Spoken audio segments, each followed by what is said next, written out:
Saline লেকের স্যালিনিটির কারণ কি? কিভাবে এই লেকগুলো এতটা লবণাক্ত হয়? কেন সব লেক লবণাক্ত নয়?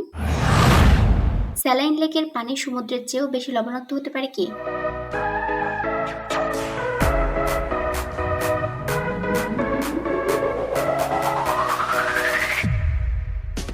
ওয়েলকাম, আপনি আছেন জিওলজি ক্যান্ট্রিকের সাথে। পৃথিবীতে এমন অনেক লেক আছে যেগুলোর পানিতে স্বাভাবিকের চেয়ে অনেক বেশি লবণ থাকে। এগুলোকে আমরা স্যালাইন লেক বলে জানি বা লবণাক্ত হ্রদ বলে জানি।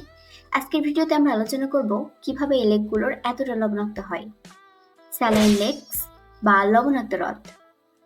স্যালাইন লেক বা লবণাক্ত হ্রদ হলো এমন ধরনের হ্রদ যেখানে পানির মধ্যে স্বাভাবিকের তুলনায় লবণ অনেক বেশি বা খনিজ পদার্থ সঞ্চয় অনেক বেশি থাকে, যেমন মধ্যপ্রাচ্যের ডেড সি, আমেরিকার গ্রেট সল্ট লেক।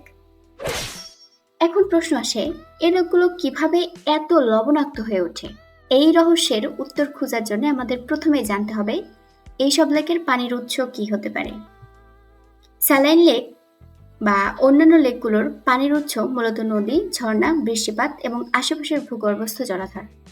এই পানির সাথে আসে বিভিন্ন খনিজ পদার্থ, যার মধ্যে অন্যতম হলো লবণ।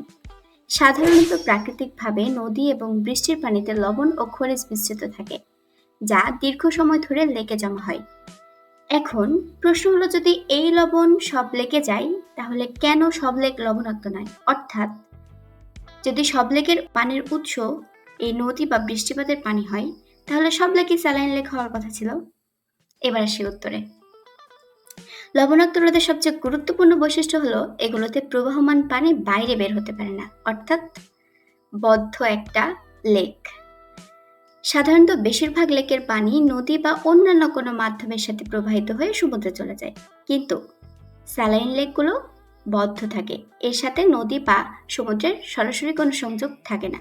ফলে এখান থেকে পানি লবণ সাথে করে নিয়ে অন্য কোনো ড্রেনেজে যেতে পারে না। সুইট ওয়াটার লেক, সেগুলোর পানি লবণগুলো সাথে করে নিয়ে প্রবাহিত হয়ে নদীর মাধ্যমে সাগর পর্যন্ত পৌঁছে যায়। এই লেকগুলোর শুধু বাষ্পীভবন, অর্থাৎ স্যালাইন লেকগুলোতে শুধুমাত্র বাষ্পীভবনের মাধ্যমে পানি উবে যায়, আর বাষ্পীভবন হলে সূর্যের তাপের ফলে শুধু পানি যেতে পারে, সেখানে লবণ বা কোনো খনিজ পদার্থ উবে যায় না। ঠিক এই কারণেই স্যালাইন লেকগুলোতে পানির পরিমাণ কমার সাথে সাথে খনিজ লবণের পরিমাণ কিন্তু বাড়তে থাকে। ধীরে ধীরে বছরের পর বছর ধরে লবণের স্তর লেকের পানিতে জমা হতে থাকে এবং এর ফলে লেকের পানি ক্রমশ লবণাক্ত হতে পারে। এখন একটা কোশ্চেন আসতে পারে, তাহলে কি লেকের পানির লবণাক্ততা কোনো কোনো সমুদ্রের পানির লবণাক্ততার থেকেও বেড়ে যেতে পারে? এক্স্যাক্টলি তাই, কারণ লেকের পানি আস্তে আস্তে যত কমবে তার লবণাক্ততা বাড়বে। কিন্তু সমুদ্রের পানির ক্ষেত্রে অনেক সময় কি হয়, সেখানে নদীর পানি এসে জমা হয়, তার কারণে তার স্যালিনিটির পরিমাণ কিছুটা হলেও কমতে পারে। তাই দেখা যায় কিছু কিছু সমুদ্রের পানির লবণাক্ততার পরিমাণ লেকের পানির লবণাক্ততার পরিমাণের থেকেও কম থাকে।